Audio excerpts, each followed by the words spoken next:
Hi, Zoe Patterson here, and welcome to the Readers Are Leaders Kids Book Club. Okay, so the first one I'm going to do for you today is The Littlest Dragon. So this is by Susan Quinn and Jatkowska. I hope I said that right. And I got this from the Wicklow Library, so I'll be returning it today, so you can go down and get it out for yourself. Okay, so long ago, when dragons roamed Earth, Mrs. Dragon sat down waiting for her eggs to hatch. She smiled as the first egg went crack.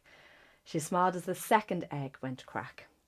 But when the third egg went crack, Mrs. Dragon gasped. Out popped the littlest dragon she had ever seen. So cute.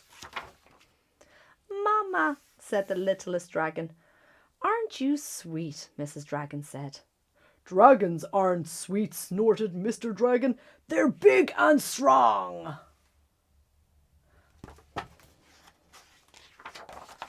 But the littlest dragon didn't grow big and strong. His legs were too short to run fast.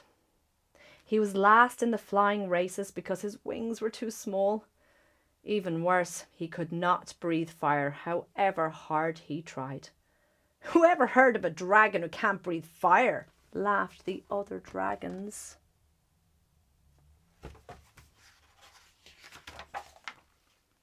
Each day the littlest dragon grew more sad and more lonely. I'm such a rubbish dragon, he sobbed. Little bird fluttered down from her tree. I will help you find a way to breathe fire, she said. How can you help? Sniffed the littlest dragon. You're not a dragon. I can be your friend, little bird replied.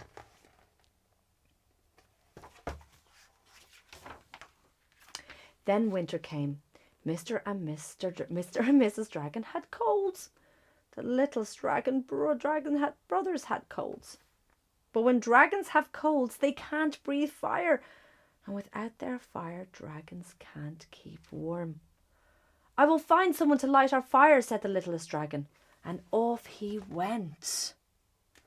Wow. The littlest dragon ran to every house in the valley, but every dragon in the valley had a cold, and every fire had gone out. And all the dragons were freezing. Please help us, they croaked. Well, the littlest dragon must have an amazing immune system if he doesn't have a cold. If only I could breathe fire, cried the littlest dragon. Suddenly, Little Bird had an idea. She plucked a feather from her wing and tickled the end of the littlest dragon's nose. Littlest dragon nose began to itch. The littlest dragon's nose began to twitch. It itched and it twitched, and then... what's going to happen? 2 fireballs shot out of his nostrils. I breathe fire, yelled the littlest dragon. Soon every dragon in the valley had a fire to keep them warm. You're a hero, Mr. Dragon said proudly. I could never have done it without the little bird, the littlest dragon replied. He looked at the feather and smiled. He might never win running or flying races, but he could breathe fire.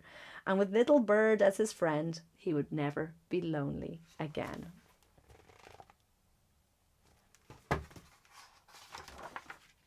Isn't that lovely?